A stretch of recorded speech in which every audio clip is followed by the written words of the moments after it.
الحمد لله رب العالمين والعاقبة للمتقين والصلاة والسلام على رسول الكريم رحمة للعالمين سيد المرسلين سيد الكونين إنسان عاشق إنسان معشوق عاشق خدا معشوق خدا الشيخ المشايخ حضرت محمد مصطفى صلى الله عليه وسلم. قال الله تعالى في القرآن المجيد والفرقان الحميد ولذكر الله أكبر. قال الله تعالى على بذكر الله تطمئن القلوب. صدق الله العظيم.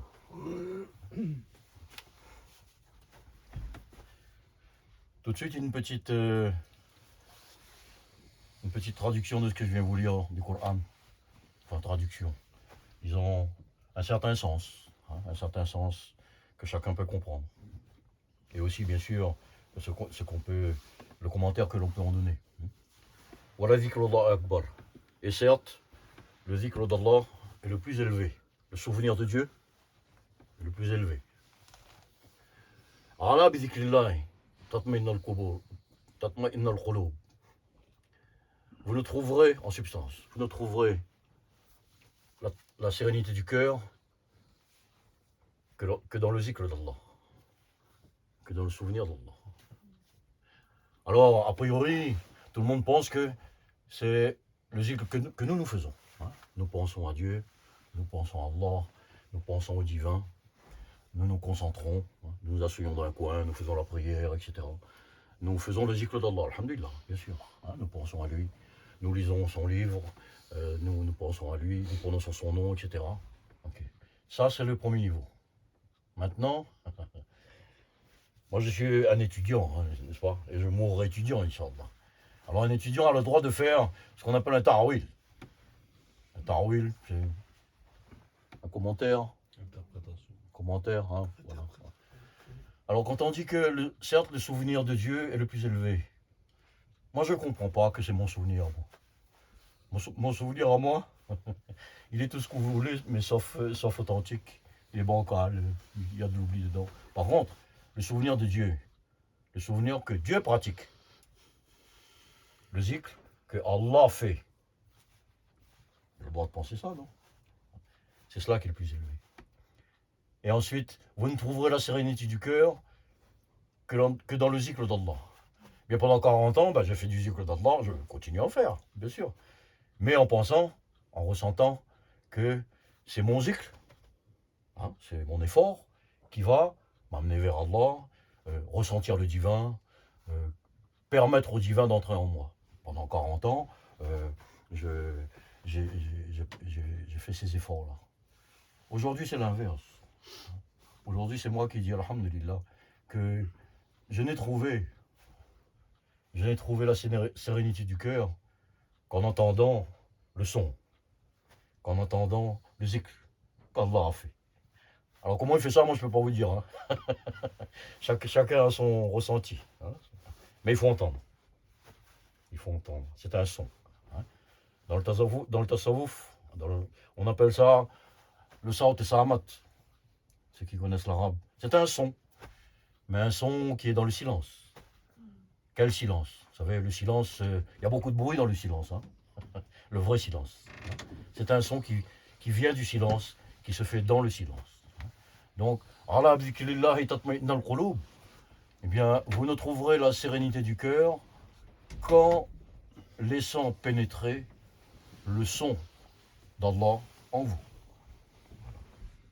Voilà le ta'wil que je donne. Ça ne vient pas de moi d'ailleurs. Ça ne vient pas. Ça pourrait. Vous savez, le Coran n'est pas un tel ou un tel ou un tel. Il est à toi, il est à moi. Voilà.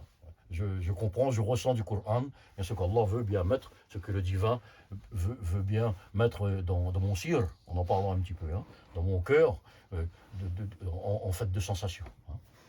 Donc, comment ça se passe? Parce que c'est bien beau de dire ça, là, hein. On parle de théorie, on parle de son, on parle de ce que l'on entend, du divin, etc. Tout cela reste au niveau de l'intellect. Hein.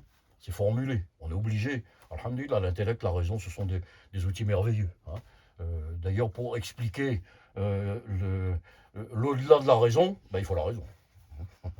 Pour expliquer ce qu'il y a au-delà de l'intellect, ben, il faut l'intellect. Hein. C'est ce que je suis en train de faire. Non, c'est ce que vous aussi, vous entendez, vous utilisez votre intellect. Donc, c'est un outil merveilleux. Hein.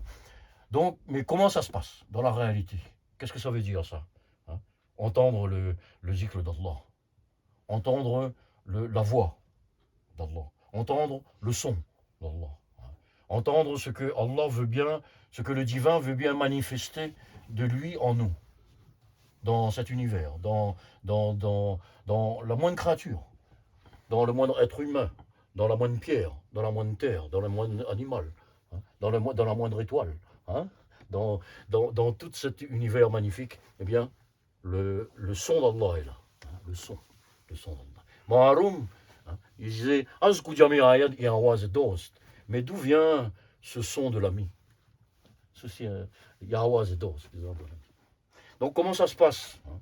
Parce qu'à chaque fois que je parle, je cite de la poésie, je communique mes pensées, eh bien, comme je viens de vous le dire, ça se passe au niveau de l'intellect, de la raison, donc ça reste théorique, ça reste formulé hein, dans une langue donnée, mais la poésie que je lis, que je vais vous lire, que je vais vous traduire, etc., bien sûr, ce sont de belles paroles, hein, magnifiques, on les chante, la langue elle-même, elle est magnifique, mais il faut vous dire une chose très très importante, vous savez, tous les maîtres, de toutes les époques, de toutes les disciplines, hein, qui ont écrit ça, qui ont transmis ces mots-là.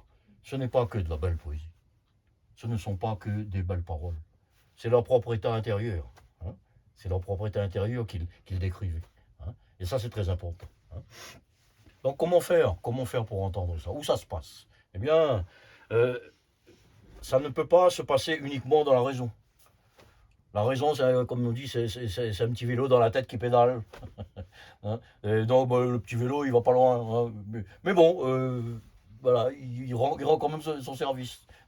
Donc, ce son d'Allah, voilà, zikrullah et akbar, ce son qui vient d'Allah, hein, eh bien, il vient pas dans la raison, il vient pas dans l'intellect. Il peut pas venir dans ce qui est définissable. Hein, hein, c'est l'indéfinissable, ça. Hein. Donc, il peut pas venir là-dedans. Donc, il arrive où? Voilà. Parce que nous sommes des créatures, nous sommes des molécules. Hein, voilà. Et en nous, où est-ce que ce son va venir? Hein. Bien sûr, nous avons une certaine forme de reconnaissance du divin en nous, dans notre raison, dans notre intellect. Nous avons une certaine forme d'amour en nous, pour une sensation que nous sentons au-delà de la matière. Hein. Mais il y a un endroit en nous. Hein. Il y a un endroit. Moi, je l'appelle le lieu de Dieu.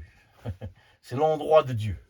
C'est un peu antinomique ces mots-là. Hein. Dieu n'est pas d'un endroit, il est pas, voilà, il est pas par définition, il est partout, il est omniprésent. Mais en nous, hein, il y a un endroit. Quelque part en nous, il y a un sir. Il y a un endroit où il y a un secret. Il y a le sir. C'est pour ça que dans la plupart des turuq, du tasawwuf, eh bien, on travaille sur les lataïf. Hein. C'est ce qu'on appelle les lataïf, c'est-à-dire ce qu'en Extrême-Orient on appelle les chakras. Ce qu'on a en Inde, hein, c'est du sanskrit. Hein. C'est-à-dire ce sont des centres, etc. Ok. Les Naqshbandis font ça, les Chishtivo, etc. Tout nous, le maître de mon maître, eh bien, en Inde, hein, c'est-à-dire dans la tariqat Chishtia, eh bien, il faisait ça. Hein. Les Naqshbandias, par exemple, ils en ont 7. Hein. Moi, j'étais 12 ans Naqshbandia, donc je connais un peu. Hein. Je me souviens de pas mal de pratiques. Hein. Mais bon, les Chishtiens, eux, ils ont réuni ces 7-là en 5. Donc 5 endroits physiques en nous où il y a le nom d'Allah. Allah. Et les maîtres disent que ces endroits aussi possèdent une couleur, Physique. Et chaque endroit est sous les pieds d'un prophète. Bon, on ne va pas s'éterniser là-dessus. Notre tarikat à nous, eh bien, nos maîtres, mon maître aussi, il a dit, ben maintenant, tous ces multiples chakras, tous ces multiples lataïf, eh bien, se réunissent en un seul. Un seul, c'est le cire. Il est là, au milieu de... Il est là.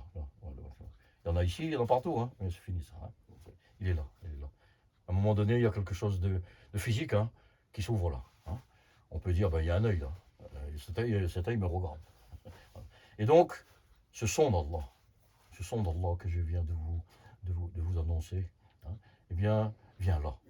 À chacun maintenant, à chacun d'essayer de trouver où est ce lieu en lui.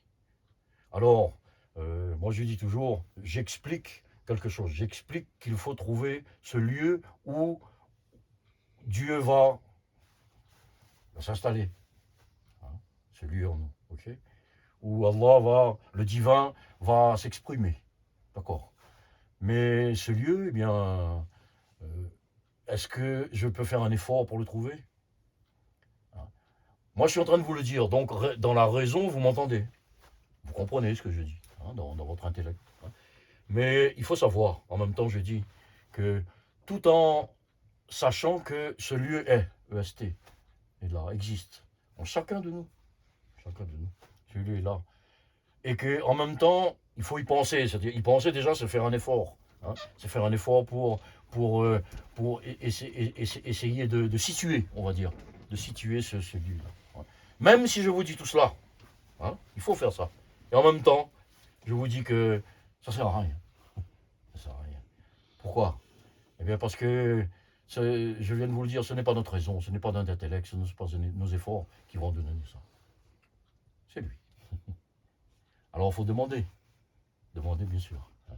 Il y a un poème là. Oh là là, on parle de demander là. On parle de demander. Vous savez, moi j'improvise un peu. Hein.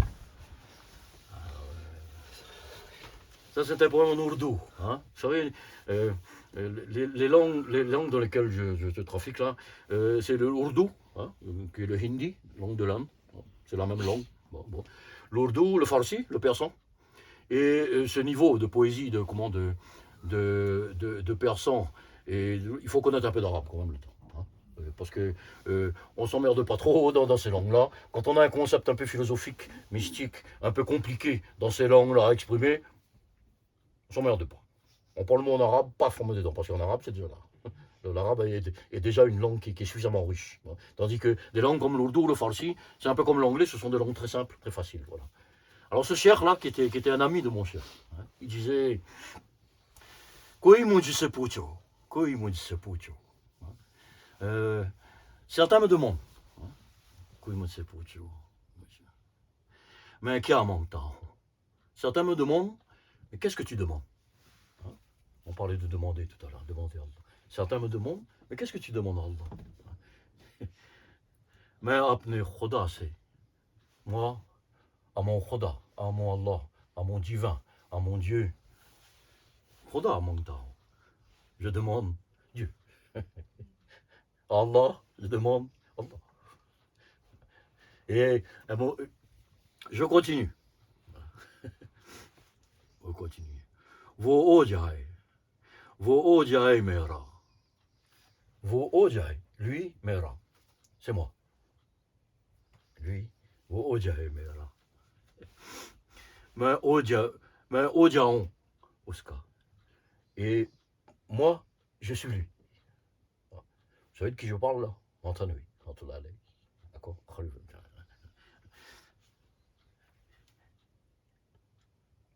Yehi orat din. C'est cela que jour et nuit. Hein, main droite dans mes doigts, dans mes prières. Hein, Mangtaran, je demande. Hein. Rata kardé. Alors, à ce niveau de Nisbat Ma'Allah, de proximité d'Allah, de Qurba Ilahi, de proximité de Dieu, hein, à ce niveau de sensation du divin, hein, eh bien, il le sait. Rata kardé. Il m'a donné, il m'a donné son amour. Est-ce que moi, aujourd'hui, alhamdoulilah, je pourrais dire, oh ben, j'espère avoir un jour l'amour d'Allah? Vous êtes tous, mes amis, mes frères, mes sœurs. Est-ce que vous pouvez dire, j'espère un jour avoir l'amour d'Allah? Vous n'avez pas le droit de dire ça. Vous savez pourquoi? Parce que vous l'avez. Et devant votre Allah, il faut le dire, ça.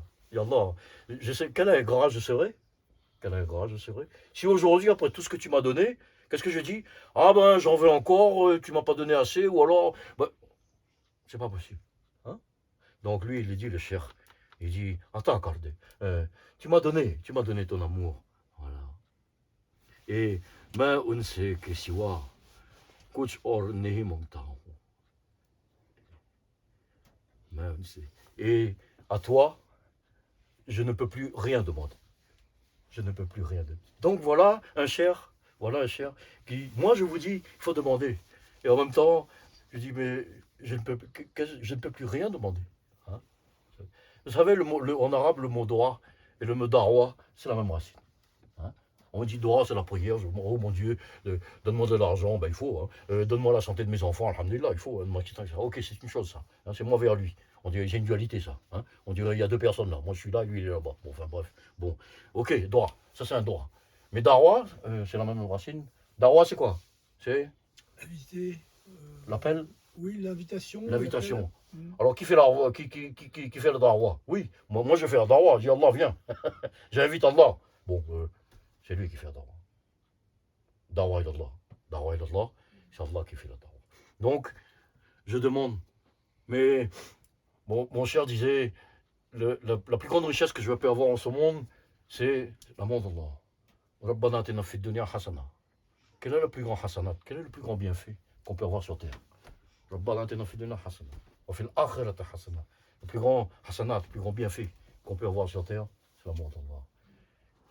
Et le cher, il dit, attends, Cordé, je l'ai eu, l'amour. Je sais. Qu'est-ce que je vais te demander encore? Mais un autre grand cher, il a dit aussi, c'est vrai, demander, ça n'a plus aucun sens.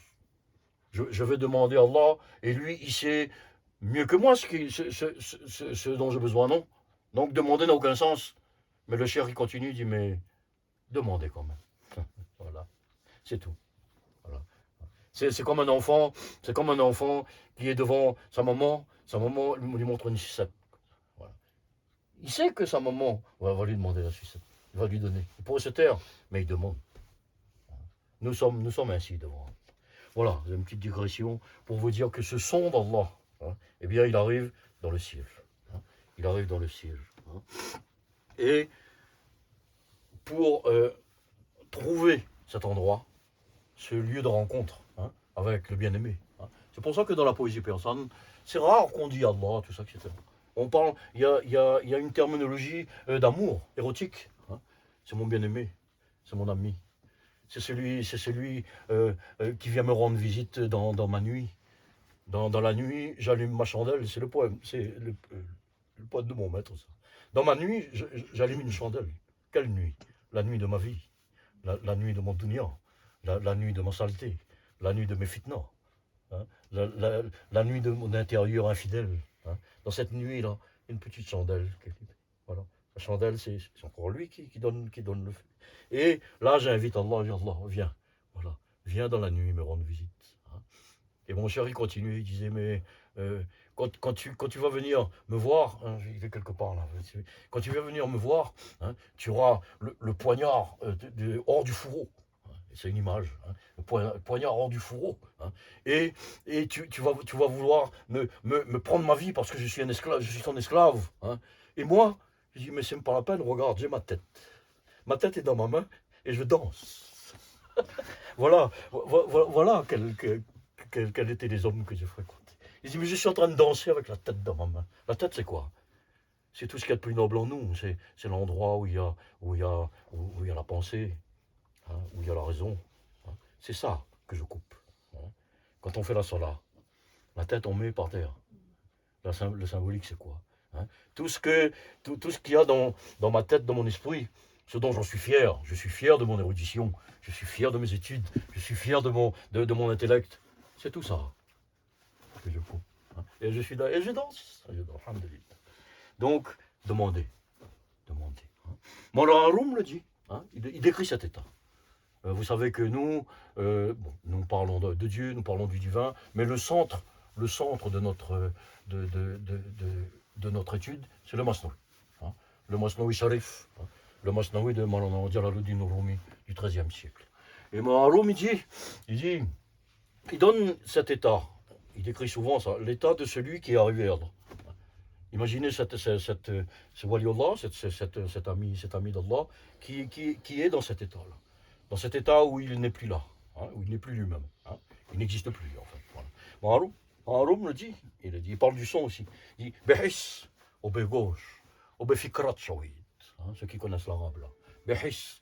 Vous savez, en farsi, il y a deux préfixes. Hein. Il y a B, ça ne s'écrit pas pareil, B, ba. B, c'est sans. B, adab, tu es sans respect. Voilà. B, aramal, tu es sans action. Ba, aramal, avec action. Ba, adab, avec respect. Là, il dit behis. His, c'est ressentir. Ressenti. Behis. N'est plus de sensation. B, gauche. Gauche, c'est l'oreille. N'est plus d'oreille. N'écoute plus. B, fikrat. Fikrat, c'est La pensée. pensée. N'est plus de pensée. Ah, tu vas arriver là. Maroum, hein, le fikrat. Et puis on va voir qu'est-ce que c'est que ce truc-là. Plus de sensation, ne plus ressentir. B gauche, et puis être sourd. Et B fikrat, ne plus penser. Qu'est-ce que c'est que ça? C'est un coma intellectuel, ça n'existe pas ce truc-là. Et pourtant, nos grands maîtres chinois et nos grands maîtres japonais nous ont donné la réponse déjà. Hein. Je vais vous dire pourquoi. Les grands maîtres chinois ont appelé ça le Wu Wei. Moi, ça fait 40 ans que je suis là-dedans. La même chose au Japon, en japonais cette fois-ci, ça s'appelle le Mushin. Shin, c'est l'esprit. Mu, c'est vide. Sans esprit, quoi. Et puis d'esprit. Wu Wei. Mais par contre, les maîtres, les grands maîtres chinois et japonais, ils ont dit Wei Wu Wei. Il y en a qui comprend bien ce que je dis là. Et les japonais, ils ont dit Mushin no Shin. Ça veut dire que à partir de la non-pensée, il y aura une autre pensée. À partir d'une vacuité, d'un certain vide, il y aura quelque chose qui va se remplacer. Et qu'est-ce qui va remplacer? Eh bien, Haroum donne la réponse. Bahis au bé gauche, au bé fikrat shawid. Haroum, quand il dit ça, il décrit l'état. Ta'akhatab. Irja'ira. Bishnawid. Bishnawid, c'est jusqu'à ce que tu entendes. Bishnoazne. C'est les premiers mots du Masnaoui Sharif, ça. Bishnoazne, tun hikayat mi kunad. Écoute la flûte, quelle histoire elle raconte. Bishnoazne, le nez. Bishnoazne, tun hikayat, quelle histoire. Hein. Mi kunad, elle raconte. Hein. Donc, ta khatab, Bishnoazne, jusqu'à ce que tu entendes. Khatab. Le khutbah, le discours. Yarji'ira. Du retour. Vous voyez le farsi là, il y a l'arabe, tout est mélangé. Un discours, c'est quoi? C'est un son. Hein, voilà. Donc, c'est cet état-là. Et c'est en arrivant dans cet état-là que le son de Dieu. Le son de Dieu. Il y a quelques temps de ça, j'avais imaginé comme ça, c'était pas venu du Masnaoui, j'avais mis un petit schéma dans ma tête là. J'ai dit, tiens, imaginons que l'homme est un cercle, hein, l'être humain est un cercle, et puis tout dehors de lui, il y a un grand cercle. Ça, c'est le divin, on va dire, c'est imagé. Hein. Après, je me suis dit, l'homme a un cercle, ça va pas trop, on va dire un carré. Hein, parce que l'être humain, c'est quelque chose de brut, de grossier, un carré, paf. Bon, okay. Le divin est radis autour. Okay. Et le carré est fermé. C'est l'être humain. Alors il fait droit, il essaye, il est dans son carré, hein, il est fermé. Et c'est ce qui se passe quand on fait des doigts. Hein. Quand on fait des doigts au niveau mental, au niveau de la conscience, eh bien, les doigts ne sont pas acceptés. Alors on est humble, on se dit, bon, ben Allah n'a pas voulu, il connaît mieux que moi. J'ai demandé ceci, bon, etc. etc. En fait, beaucoup plus tard, on se rend compte que c'est impossible ça. Alors dans ces conditions-là, Allah va exaucer certains, il ne va pas exaucer d'autres. Donc on pourrait concevoir un Dieu injuste. C'est pas possible. Pas possible. Allah exauce tout le temps. Quand le divin irradie dans tous les atomes. Mon Haroum disait, ami, lève-toi, les atomes dansent. Et après, c'est la danse des derviches. On danse. Hein. Mon cher, il prenait sa tête, il dansait. Mais on danse, on danse. Hein, on danse. Voilà. On était où là? On dansait. On dansait. On dansait. Donc, dans ce schéma que je fais là, l'homme est un carré où il fait droit, il demande. Allah n'accepte pas, etc. Donc, il se dit. Donc, il fait un procès à Allah finalement, hein, dans son intellect. C'est faux, c'est pas vrai. Ce qui se passe, c'est que il ne faut pas chercher le divin. On ne peut pas chercher le divin. On ne peut pas appréhender le divin. On ne peut pas demander à Allah. C'est pas possible ça. C'est pas possible ça. Non, à nous, êtres humains, tout ça là. Non. C'est lui qui vient. Et pour ça, eh bien, le petit carré là, il faut qu'il y ait un côté qui s'ouvre. Comment ça s'ouvrir? Le petit carré. Le cercle irradie. Le cercle n'a jamais cessé, ne cessera jamais d'irradier. Et donc, c'est quand le petit carré s'ouvre, ça veut dire c'est quand l'humain trouve son lieu de Dieu. Et qu'il y a cette petite ouverture de la conscience, de tout ce que vous voulez, de votre esprit. Quand cette ouverture se fait, ben, le divin peut rentrer. Voilà. Et c'est cela qu'un jour, on ne comprenait pas bien. Les grands maîtres que l'on a fréquentés, on les appelait, vous connaissez ça, les Mustajab ud-Dawa. Les Mustajab ud-Dawa. Et on savait, parce que bon, c'était des anciens, c'est écrit dans les livres, les gens ont vérifié sur 50 ans de vie, Azatcher, etc. Voilà, Ilias, etc. Mustajab ud-Dawa. C'est-à-dire, ce sont des gens, ils lèvent, en image, ils lèvent les mains, c'est exaucé. Toutes leurs prières sont exaucées.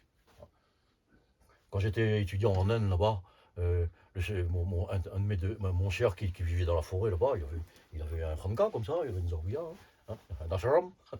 Eh bien, le soir, il faisait madjlis comme ça. Il n'y avait pratiquement pas de musulmans là. Hein. Il y avait les hindous qui venaient. Il était révéré par les hindous. Hein. Et les hindous venaient, ils disaient, oh Azat, fais doigt pour ma vache. Ma vache va me donner un petit. Et fais doigt pour que Allah, pour que Dieu lui donne la santé, etc. Et Azat nous appelait, on faisait tous doigt pour notre frère hindou. Là, comme ça.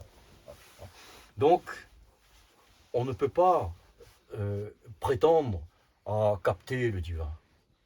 Non. C'est vrai que nous sommes, à un moment donné, quand on trouve le centre dont je vous parle là, on est capable de Dieu. Les mystiques chrétiens, ils appellent ça capax Dei. C'est très fort chez eux, ça. On est capable de Dieu. L'inverse aussi. Dieu est capable de l'homme. Bref. Donc, c'est le divin qui rentre. Alors, ces Mustajab ud-Dawa, eh bien aujourd'hui, moi je vois ce que c'est. C'était pas des gens particuliers à qui Allah avait donné la capacité de faire tous les doigts possibles. Non. C'était des gens qui s'étaient ouverts. C'est tout. Alors vous aussi, hein, ouvrez-vous, trouvez cet endroit en vous, et toutes vos prières seront exaucées. C'est facile, c'est très simple. Voilà. Hein. Donc, Moulana Haroum, dans le Masnaoui Sharif, il dit cela. C'est-à-dire jusqu'à ce que tu vas entendre le son du retour. Le son du retour. Toubo il Allah. Quand on dit Toubo, Allah Toba, pardon, n'est-ce pas pardon. Ça ne veut pas dire pardon. Retour.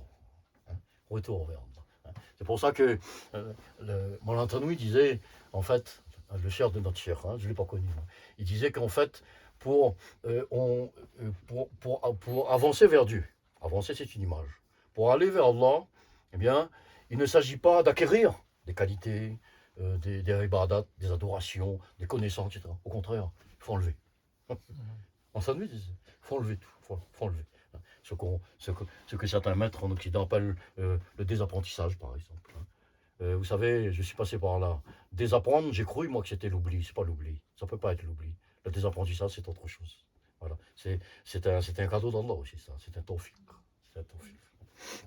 Et donc, pour aller, il faut enlever. Hein. Et là, au-dessus, 4 à 5 siècles avant l'ère commune, il disait cela. Hein. Et en principe, il avait rencontré son ami Kongse, hein, ce qu'on appelle Confucius. Là. Confucius, c'était bien ce qu'il disait. Il faut évoluer, il faut aller dans le progrès de la société pour créer une société en harmonie, etc. C'est magnifique. Lao Tse, il a dit l'inverse, lui. Il a dit non, non, non. Moi, je ne veux pas avancer, moi, je veux reculer. Je veux reculer. Toi, tu veux être un homme en progrès. Moi, je veux être un homme ordinaire. Ben, ordinaire au sens propre du terme. Ordinaire, c'est un homme qui a trouvé sa place dans l'ordre. Cet ordre-là. L'ordre de l'univers. Hein. La place des soleils, la place de la pierre, la place des arbres, la place des animaux, la place de la poussière, la place du vent. Bien, j'ai trouvé ma place là-dedans. C'est pour ça que je dis souvent que le mot tasawwuf, hein, on a l'habitude de traduire ça, ça peut venir de saf la laine, parce que les premiers soufis se vêtaient de laine. Bon, ça peut venir aussi du saf, de moussaf, qui veut dire pur, parce qu'il purifie là, c'est possible. Mais ça vient aussi du mot saf, qui est le rang. Hein, quand on se met pour la prière, là, nous tous sur le même rang, là. Tous sur le même rang, là. Il n'y a pas un orteil qui dépasse, là, etc. Là. Bien, le soufi, c'est ça. Pour moi, maintenant. C'est celui qui a trouvé son rang. Il sait où il est. Voilà. Et il faut bien ressentir ce que Martin nous disait. Il faut enlever de nous. Il faut enlever de nous. Il faut enlever. Et enlever, ce n'est pas retirer ce qu'on a eu, c'est impossible. Hein. Ça, moi, j'ai essayé. Hein. J'ai essayé, je vous assure. Hein. J'ai essayé. Ouais, j'ai essayé. Ouais. Eh ben non. Non. C'est comme à l'époque, je disais, ben, de toute façon, à un moment donné, il y a des choses, je ne suis pas d'accord, moi, quand non. Il y a des choses, je ne suis pas d'accord. Ouais, il dit de faire ça, le divin dit de faire ça, dans la religion, on me dit de faire ça. Ben moi, c'est pas mon truc. Voilà, eh bien, c'est tout. Voilà. Donc, je me mets je juge le divin, puis je me mets en conflit avec celui qui donne l'ordre. Parce qu'on me dit que celui-là, il a donné l'ordre. Bon, ok. Ben, je suis pas... Alors, à l'époque, je disais, ben, j'étais un copain, là, on était en Inde, on était dans les ça, on étudie. J'ai dit, ben, je me rends compte, je suis bien conscient que je suis en train de me battre avec Allah. Il dit, ouais. Tu veux te battre? Je suis un guerrier, moi. Allez, viens. Je veux te battre. Faux. Donc, eh ben, 40 ans après, je dis aujourd'hui, oui, je me suis battu, souvent, je me suis battu. Mais vous savez, c'est lui qui a gagné. C'est- Moi, je me suis cru fort. Hein. Ouais, je peux descendre un gars en moins de 3 secondes. Hein. Je peux prendre un fusil. Hein, c'est lui qui a gagné. Hein. C'est lui qui a gagné. Voilà. Donc, Moulana Roum, il a dit qu'il faut trouver cet endroit où on n'a plus la sensation behis du monde. Alors à l'époque, je lisais ça, je dis, waouh, j'étais jeune, je dis, bah, ça doit être chouette, mais bon, ça restait intellectuel. Hein. Comment est-ce qu'on peut concevoir ça? Est-ce que vous pouvez imaginer que vous ne sentez plus le monde? Comment ça se passe ça? C'est un peu bizarre. Hein. Bégauche, ne plus avoir d'oreilles, n'entendez plus tout ça. Ce sont des sons illusoires, ça. Il faut chercher un autre son. Oui, je connaissais ça intellectuellement, mais je dis, mais qu'est-ce que c'est que ce truc-là? Befikrat. Ah non, pensé, c'est plus pensé. Bon, j'étais un petit peu déjà un peu initié à mon Huawei, là, tout ça, là. Bon, je dis, bon, ça doit être un peu ça, etc. Voilà. Mais je comprenais pas, enfin, je comprenais intellectuellement, mais sans plus. Alhamdulillah, aujourd'hui, eh bien, je peux expliquer. Je peux essayer d'expliquer. Parce que chacun a son voyage. Hein. L'ineffable, on ne peut pas décrire l'ineffable, par définition. Hein. On ne peut pas définir ce qui est indéfini, ce qui est infini. L'indéfinissable, on ne peut pas. Mais on essaye. On essaye parce qu'il faut parler. Allah aurait pu se passer de Mohammed. Allah n'a pas besoin de Mohammed. Allah n'a pas besoin de Coran. Il aurait pu, non? Nous créer comme les anges, etc. Eh bien non. Sa loi, c'est lui qui décide. Sa loi fait que il a pris un khalifa. Mohammed. Avant lui, il y avait Jésus. Avant, il y a d'autres grands initiés. Après lui, il y en a eu aussi. Des héritiers. Des héritiers d'Allah, des qui ont des connaissances d'Allah. Voilà. Et donc, c'est un peu bizarre, cet état de non-pensée. Non-penser aux choses du monde. Bon, ben, tout ce que je peux vous dire, moi, c'est essayer de le concevoir. Déjà. Donc, ça veut dire quoi? Ça veut dire que si quelqu'un vous insulte, par exemple, hein, eh ben, tant que vous n'êtes pas en danger. Hein. Ça, je ne comprenais pas à l'époque, quand j'étais jeune pratiquant. Hein. Je voyais mes maîtres d'arts martiaux qui disaient, écoute, tu peux m'insulter, tu peux me crier après. Tant que tu rentres pas dans mon cercle de vie, là, dans ma zone de danger, là, je ne comprenais pas ça. Moi, je dis, ah, ça m'est arrivé 100 fois. Si tu rentres là-dedans, moi, je te sors, hein, pas compliqué. Aujourd'hui, je sais. Aujourd'hui, je comprends. Ça veut dire que qu'est-ce que vos pérégrinations intellectuelles, vos sensations peuvent faire, hein. Maulana Rumi il dit, voilà, voilà. Celui sur les yeux de qui? Celui, ou seul bien sûr, l'être humain. Sur les yeux de qui le bien-aimé a posé ses baisers. Hein. Celui sur les yeux de qui le bien-aimé a posé ses baisers. Que lui importent les humeurs du temps et du ciel. Hein. Celui sur... Voilà. Lors de la pleine lune, du haut du firmament, la lune resplendit. Est-ce que la lune craint les chiens et les aboiements? La lune. Celui à qui le bien-aimé adresse de doux sourires. Celui à qui le bien-aimé adresse de doux sourires. Que lui importe le regard des gens. Donc, nous ne pouvons que conceptualiser, on va dire, conscientiser ce dont je suis en train de vous parler. Vous savez maintenant que ça existe, parce que moi je suis un perroquet, moi.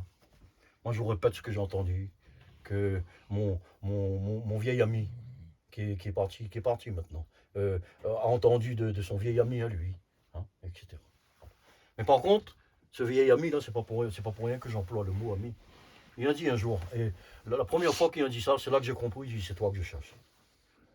J'avais une conscience qu'il fallait que je rencontre comment dire, un guide, voilà, un maître, ce qu'on appelle un maître, un guide, un conseiller, on va dire. J'avais conscience un peu de ça, que si je vais tout seul, ce sera un peu dangereux, voilà. Et mon maître, il disait, oui, mais les mourides, mon disciple, vous m'avez choisi comme disciple parce que vous m'aimez bien, vous aimez bien mon langage. Je suis autorisé aussi, il disait ça. Hein. J'ai un papier, comme quoi un tel m'a autorisé. Hein. J'arrive pas comme ça, je dis voilà, je suis ça, non, c'est pas comme ça. C'est pas des machins autoproclamés, comme il y en a beaucoup, hein. Que ce soit ici, en Inde, partout. Hein. Non, c'est pas comme ça. Hein. Voilà. Un vieux monsieur a cru bon un jour de me donner un bout de papier pour me dire voilà ce que tel travail tu vas faire, c'est tout. Voilà. Et il a dit mais les mourides, mon disciple, hein, c'est vous qui avez choisi ça. Hein. Eh bien, Yemere Dost, c'est mon ami. Voilà. Yemere Sati, c'est mon compagnon. Voilà. Moi, je suis sur la même voie que vous. Nous sommes côte à côte, nous marchons.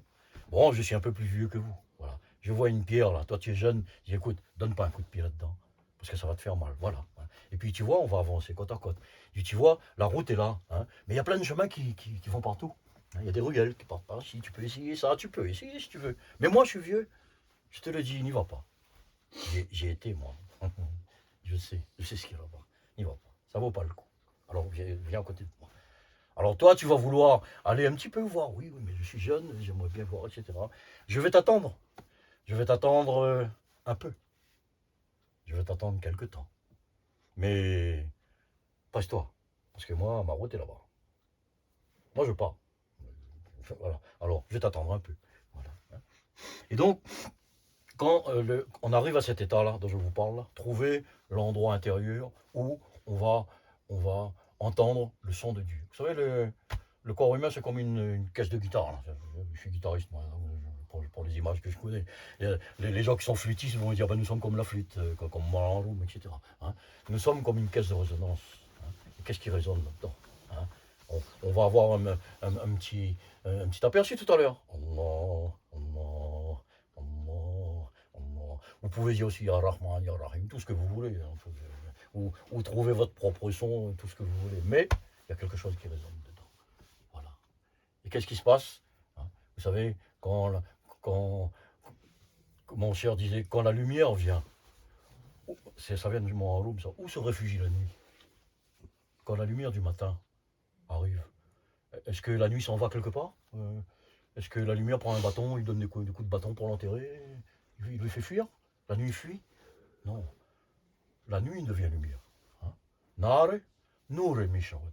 Le feu devient lumière. Hein. Et donc, dans cet état-là, eh bien, le soufi, le voyageur, on va dire, hein, le voyageur simplement, eh bien, il arrive devant une rivière. Il arrive, Maroum, toujours ça, on continue. Il arrive devant une rivière. En fait, ils sont deux. Je vais vous raconter la moitié de l'histoire. Je vous ai déjà raconté la première. Ils sont deux copains, deux amis. Ils voyagent. Ils arrivent devant une rivière, ils voient l'eau couler. Alors il y en a un qui dit, j'aimerais bien remonter la rivière et voir la source de l'eau. Voir d'où vient l'eau. Oui, bon, oui, la source de l'eau. Je ne vous raconte pas l'histoire parce que je vais raconter de l'autre ami là. Mais retenez bien la source de l'eau, pas la source de la rivière. Hein. La source de l'eau. Voilà. Et là, on arrive au oui. Mais l'autre ami, il dit, écoute, ben non, moi je sais que cette rivière, elle descend vers la mer. Elle va à l'océan. Mais moi, je préfère aller là-bas. Ok, je sais pas. Je sais pas. Ben, vous savez, chacun c'est symbolique. Chaque voyageur, chaque pèlerin a son chemin. Et il y a autant de chemins que de pèlerins. Hein. C'est connu chez nous, c'est la vérité. La vérité. Donc ce deuxième soufi là, il suit la rivière et il arrive devant l'océan. Il arrive devant l'océan. Ah, il regarde l'océan, c'est magnifique. C'est beau, etc.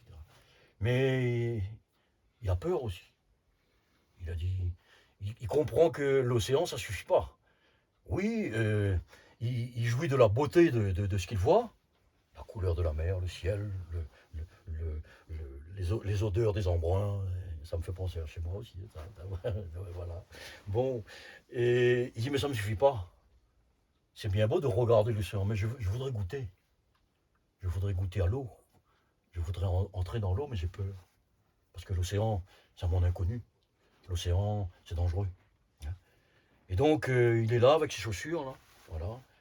Et puis, comme sa poitrine s'ouvre, eh bien, il voit un petit bateau qui arrive, un canot, avec quelqu'un debout dans le canot. Je l'appelle moi le passeur. C'est celui qui va faire passer le voyageur à travers l'océan. Hein, voilà. Pour aller où vous le verrez. Hein. Et donc, le passeur, il dit, viens, si tu veux, je t'emmène. Voilà. Je suis le guide. Je vais te guider à travers l'océan. Hein. Ben, lui, il dit, écoute, viens me chercher parce que j'ai peur, moi, d'entrer dans l'eau, etc. Le passeur, il saute dans l'eau. Hein. Il saute dans l'eau. Mais il dit, non, tu pourrais penser que je peux revenir sur la terre, mais je suis un être humain, mais je ne peux plus revenir sur la terre. Tu sais, j'ai goûté à l'océan. J'ai goûté à l'eau. Hein. J'étais assoiffé, hein, dans l'aridité du monde et j'ai bu à l'océan. Tu voudrais que je revienne dans l'aridité de ce monde, là, de remettre mes pieds sur la terre, je ne peux pas. Par contre, toi, fais ton effort. Tu dois faire cet effort dans ta liberté. C'est très important. Toi qui fais l'effort. Alors, il a compris. Il a enlevé ses chaussures. Symbolique. Ses chaussures, c'est quoi? Ça sert à marcher. Il va pas marcher, il va nager là. Subhanallah. Subhanallah. Le bab. Hein, il a plus besoin de ses chaussures. Il va dans l'océan. Sous les chaussures, il y a la poussière du monde. Il laisse ses chaussures. Et puis il entre dans l'eau. Il a peur. Là, le passeur, il prend par la main. Voilà, il l'amène dans l'eau. Il le monte, il l'aide à monter dans le canot. Et puis le passeur, le rameur, il s'en va. Et là, le salik, c'est le voyageur. Hein, dans le soulouk. Chez nous d'ailleurs, on dit toujours tasawwuf et soulouk. C'est toujours avec ça. Hein, tasawwuf et soulouk, toujours. Ils n'employaient jamais le mot tasawwuf tout seul. C'est joli, hein. Tasawwuf et soulouk. Tasawwuf, voyage. Voilà. Et donc ce moulid, il est dans le canot. Et puis il est heureux. C'est le disciple dans la voie de Dieu, hein, dans la voie du divin, mais qui commence à ressentir les bienfaits du divin. Ça peut être de ses prières, de ses combats, de ses efforts, du contrôle de son ego, etc. etc. C'est le début de la voie, hein, voilà, accompagné de son passeur, de son ami. Hein. Mais il ressent encore la chaleur du soleil, il ressent encore le monde, hein. Il ressent encore le vent qui passe à travers sa barbe ou sur sa peau. Il ressent encore le monde. Hein. Ok. Donc, mais un jour arrive, je ne sais pas, je suis obligé de dire pour à certains, hein, pas tout le monde. C'est dans le Coran, ça. Hein. Certains d'entre vous. Mais bon, il faut avoir l'ambition d'arriver où je veux vous dire. Là. Un jour, ce moulid là, ce salik, il dit au passeur, écoute, ce monde ne me suffit plus. Toi, tu as été obligé de revenir en ce monde. Le passeur a été obligé de revenir en ce monde pour guider des gens comme moi. Parce que si tu n'étais pas là, je ne serais jamais entré dans l'océan. Mohammed sallallahu alayhi wa sallam, s'il n'était pas venu. Mohammed sallallahu n'avait pas besoin de nous. Il n'avait pas besoin du monde. Il n'avait pas besoin. Il avait besoin de qui avec Allah, lui. Hein? Il n'avait pas le droit. Il n'avait pas le droit. Sa fonction. Mohammed sallallahu alayhi wa sallam, le serviteur suprême. On serait quoi, nous? On serait qui, nous? Si Jésus n'était pas venu. Si Mohammed n'était pas venu.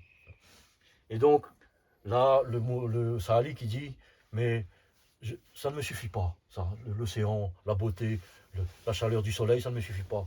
Je voudrais goûter à l'eau de l'océan. Et là, il est prêt.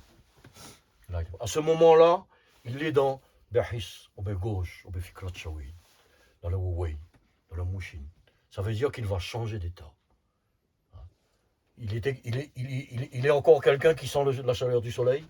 Il est encore quelqu'un qui sent la fraîcheur du vent sur son visage. Il va plonger. Il va plonger dans l'océan.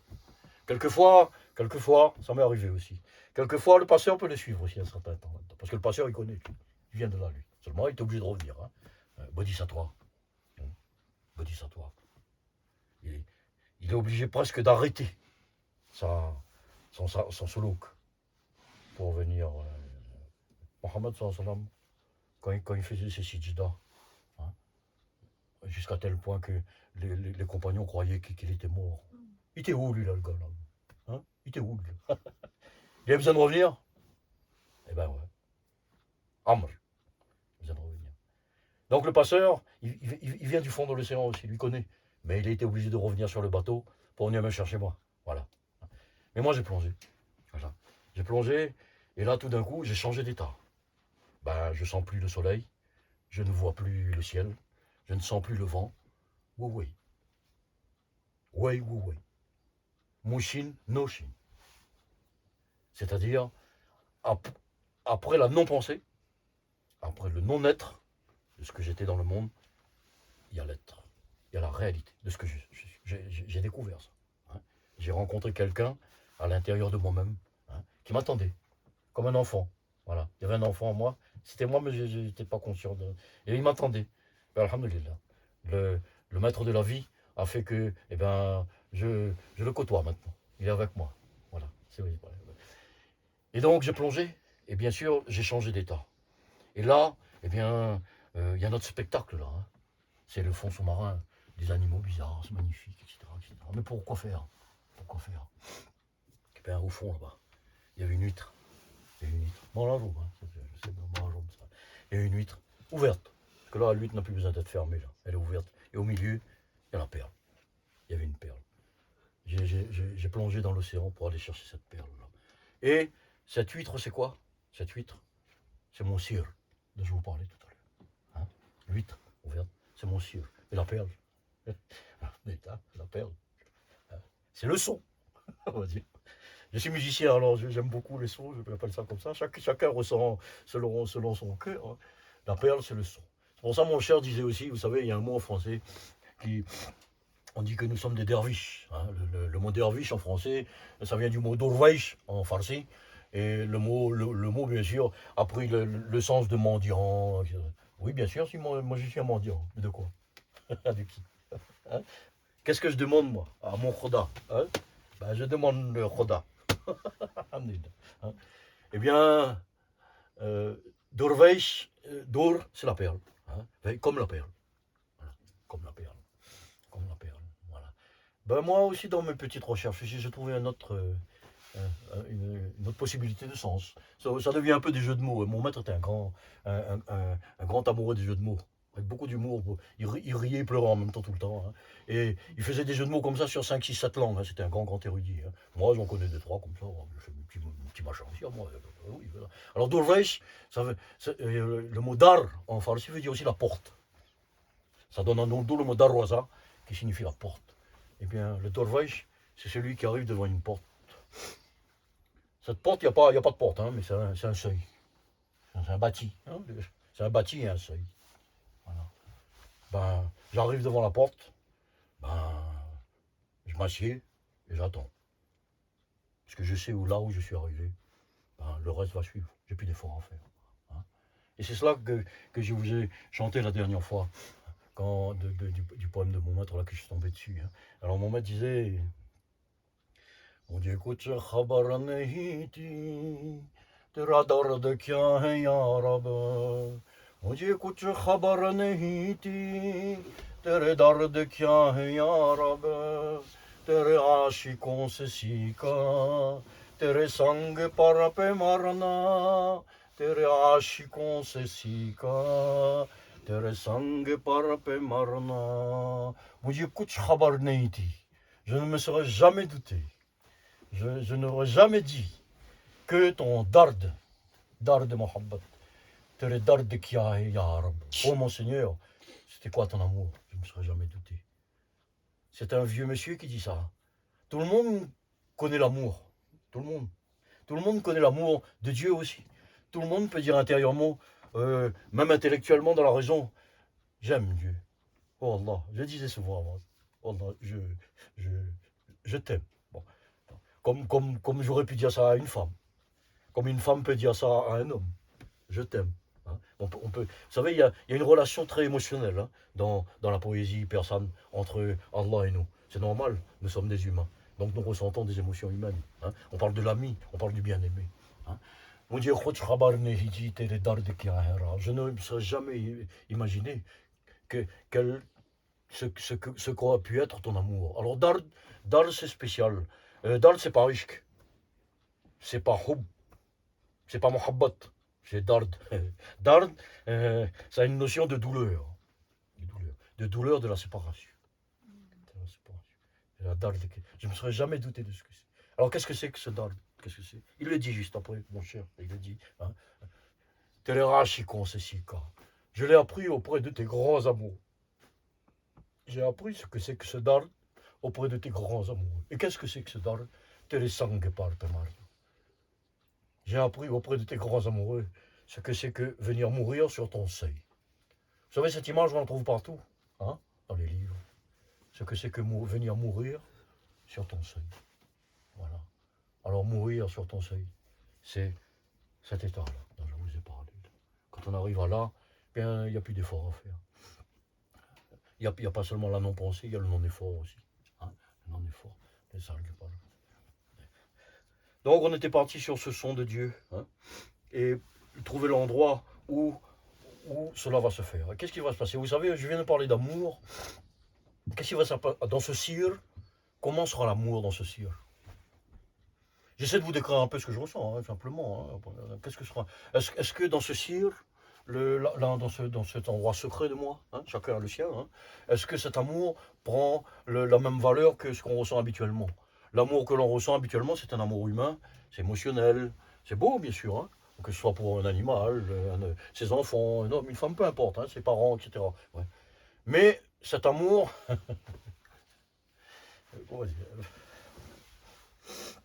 est entaché d'humanité, voyez. Et ce qui se passe dans ce cirque-là, c'est que cet amour est épuré de l'humanité. Voilà. Cet amour est libéré de l'humain. Voilà. C'est comme ça que ça se passe. Je ne peux pas vous expliquer quoi, ni comment, ni pourquoi. Chacun ressent ça. Il faut ressentir ça. Hein. Et en même temps, il faut savoir d'où vient cet amour. Hein. Mon cher disait, mon Haroum le dit, il dit, mais sur cette terre, on aime son enfant, on aime son chien, on aime ses parents, on aime une femme, on aime un homme, etc., etc. Mais tout ça, est-ce que ce sont des amours différents? Non, c'est le même amour. On aime un arbre, hein. On aime ses légumes qui poussent, hein. On aime voir la graine qui a germé et qui commence à donner ses quelques feuilles, la vie qui commence à s'épanouir. C'est l'amour. Hein. Mais tous ces amours-là, ça vient de l'amour unique. Ça vient de seul amour. Et mon Haroum le dit. Il dit, tant que tu ne désires pas, personne ne peut désirer. Ça veut dire que vous pensez aimer, c'est pas vous qui aimez. Hein. Vous pensez que l'amour vient de vous, l'amour ne vient pas de vous. L'amour vient de lui. Hein. Et si vous pensez que vous aimez Allah, alors soyez sûrs, écoutez bien mes amis, soyez sûrs de ça, c'est moi qui vous le dis, je l'ai entendu, je l'ai lu et je le ressens. est-ce que vous pouvez penser en vous? Est-ce que vous êtes sûr de ce que je vais vous dire là? Vous aimez le divin? Vous aimez ce qui existe au-delà de la matière? Est-ce que vous pouvez répondre oui à ça? Est-ce que vous aimez Allah? Est-ce que vous aimez cette énergie sublime, cette énergie éternelle, infinie, universelle, cette énergie unique qui a tout créé? Est-ce que vous aimez ça? Bien sûr, vous pouvez répondre oui, non? Voilà. Eh bien, sachez que si vous pouvez répondre oui, c'est que vous êtes déjà aimé. Sinon, vous ne pourriez pas répondre. Mon cher disait, vous savez, quand vous dites Allah, Allah, vous l'avez dit 2 fois. Si vous pouvez dire la deuxième fois, c'est que le premier Allah est accepté. Sinon, vous ne pourriez pas dire. S'il n'y avait pas cet amour-là, vous direz Allah, point barre. Si vous pouvez dire une deuxième fois. Donc, si en votre cœur, dans votre prière la nuit, dans vos méditations, vous êtes assis quelque part, vous pensez au divin, et vous ressentez de l'amour, ben sachez que vous êtes aimé déjà. Hein, vous êtes aimé. Mon Haroun me disait, l'amour est amoureux de moi, et je suis amoureux de l'amour. Voilà. Mon Haroun me disait ça. Voilà. Je vais vous le dire en farsi la prochaine fois. L'amour est amoureux de moi. Voilà. Et je dis, ben, c'est parce que l'amour est amoureux de moi que je peux aimer l'amour. Je ne pourrais pas aimer si l'amour ne m'aimait pas. Voilà. Et donc, si nous pouvons affirmer que nous aimons, c'est que nous sommes déjà aimés. Eh ben, c'est chouette. Voilà. Il n'y a plus bien rien à faire. En plus, bah oui, tu sais, je suis un peu l'avocat du diable, là, hein, on appelle ça comme ça. Parce que on sait une chose, c'est que Allah, nous sommes en pleine adoration, là. Nous faisons la prière, 500 rakat la nuit, Dieu a besoin de ça. Pendant 40 ans, j'étais content, hein. Je faisais des nuits en prière, puis j'étais fort le lendemain. Je n'ai pas dormi toute la nuit. Costaud, un shaitan, il rigolait. C'était mon orgueil. Parce que quoi? Eh ben, figurez-vous que pendant 40 ans, hein, c'est long 40 ans, hein, j'étais pas trop con, moi, ça veut dire je réfléchissais quand même, moi. Et ben, malgré ça, pendant 40 ans, j'ai cru quoi? J'ai cru qu'Allah avait besoin de ma prière. Eh ben, ouais, mon pote. Ouais. Allah a besoin de Farouk. Ouais. Allah a besoin que si je fais une prière, c'est pour Allah. Ben oui, c'est ce qu'on apprend, non? Hein, c'est ce qu'on apprend? Hein. Eh ben, moi, je dis non. Non. Si vous priez, si nous prions, nos prières personnelles, intimes, c'est pour nous. On n'a pas besoin. On a besoin de quoi? Dieu n'a pas besoin de nous, mais nous avons besoin de lui. Voilà. Et quand nous demandons, hein, c'est que si nous pouvons demander, c'est que l'appel a retenti déjà. Je reviens sur les ayats de Coran du début. Si nous pouvons faire un droit, hein, c'est que la da'wah est déjà arrivée. Si nous pouvons faire un droit, les mêmes mots, hein, c'est joli ça, c'est pas mal ça. Hein. Si nous pouvons faire un droit, c'est que la da'wah est déjà arrivée. Voilà. Si nous pouvons demander, c'est que l'appel est venu. Hein. Cheikh Muslimuddin Hafiz Shirazi, certains d'entre vous le connaissent, on l'appelait Cheikh Saadi. C'est lui qui a écrit le Boustan au Goulistan. Ça a été traduit par le Jardin de Roses en français. Il s'appelait Cheikh Muslimuddin Hafiz Shirazi. Un grand. Voilà. Eh bien, lui, il disait.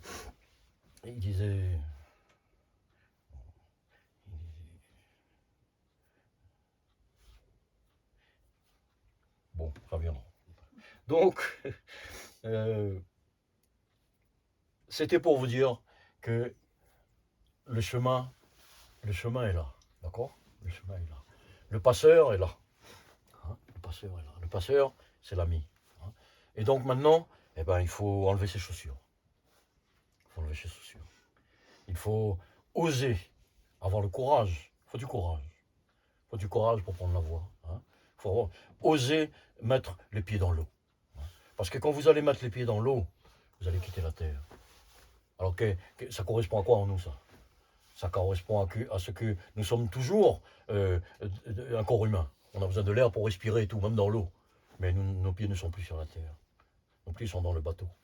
Et un jour, quand on va plonger, il n'y aura même plus de terre autour de nous. Alhamdulillah. Voilà. Donc voilà un petit peu, mes amis, ce que je voulais vous dire sur ces quelques petites poésies-là de Maulana Haroun. Et au sujet de ce Huawei, cette non-acceptation-là. Hein. Eh bien, bon, Haroum dit aussi, il dit, mais qui est-il ce wali-là, cet ami de Dieu hein? Dit des Shakhs Kamil. Hein, voilà. Dit Shakhs Kamil pour Maya. Un jour, on voit passer un Shakhs Kamil, un être humain Kamil, je vais le traduire par accompli, simplement. Hein. La perfection, tout ça, c'est des mots qui veulent rien dire, ça pour moi. Hein. Accompli. Chacun a son accomplissement. L'accomplissement d'un être humain, ce n'est pas un uniforme qui est là-bas. C'est ce que j'ai cru en 40 ans, moi. Hein. Je vous dis, j'avais créé un Farouk là-bas. Magnifique. Je suis là, je vais m'en occuper. Je m'en suis occupé, croyez-moi. Hein. Ben oui. Et le Farouk là-bas, fantasme. Voilà. Dit des chers, c'est caramel pour le moyen. L'être humain accompli pour plein de connaissances. Aftar Bedarmian, Saraya. Il est entre le soleil et la lune. Darmian. Le soleil, c'est la source. La lune n'a pas de lumière, la lune. La lune reflète. Il est entre deux lumières. Et après, il donne, et il continue, il dit, Mirasid, il arrive, il vient, Asdour, de loin. Ma'ana di Hilal, comme la lune. Comme la lune. La première lune, tu m'as dit. Hilal. Mirasid Asdour. Il arrive de loin, comme la lune qui est. Et là, c'est important. Nest Boud. Il n'existe pas. Au Ast, et s'il existe, hein, ce cher-là, s'il existe, Barshikal Khiyar. Il existe au-delà de l'imagination. Je ne vous ferai pas le tafsir parce que ça va un petit peu. On sera là encore demain matin. Hein, mais retenez ça. Nest Boud, cet homme dont on parle là, il n'existe pas. Il n'existe plus. Il n'est plus lui. Il n'est plus lui-même. Et s'il existe, parce que c'est une matière, hein, il est au-delà de la pensée. Et pour finir, parce qu'il faudra finir, hein, pour finir, je vous l'ai déjà lu ça. Il y a un petit poème qui me plaît beaucoup là. Il dit mais qu'est-ce qu'il va faire cet homme-là quand il arrive à ce niveau? Qu'est-ce qu'il va faire là? Eh bien, voilà, qu'est-ce qu'il va faire? Quel sera son état? Qu'est-ce qu'il va faire de choses? Il vient dire. Mitade apni astiko. Mitade. Détruit, enlève, annihile ton existence. Astika, ton être. Élimine cela. Hein. Tchorde, laisse tomber. Sare mastiko. Toutes ces ivresses. Toutes ces ivresses. Laisse tomber. Et après, qu'est-ce que tu vas faire? Si tu arrives à ce point, à cet endroit, c'est pas une question de niveau, il n'y a plus de niveau et plus rien. Il n'y a plus d'étape, il n'y a plus rien. C'est plus ni vertical, ni horizontal, ni linéaire. Ça pour son VST. Hein. Celui qui arrive là, mais t'as appelé aussi, celui qui arrive à n'être plus ce qu'il était. Hein. Il a quitté la terre, il est entré dans l'eau.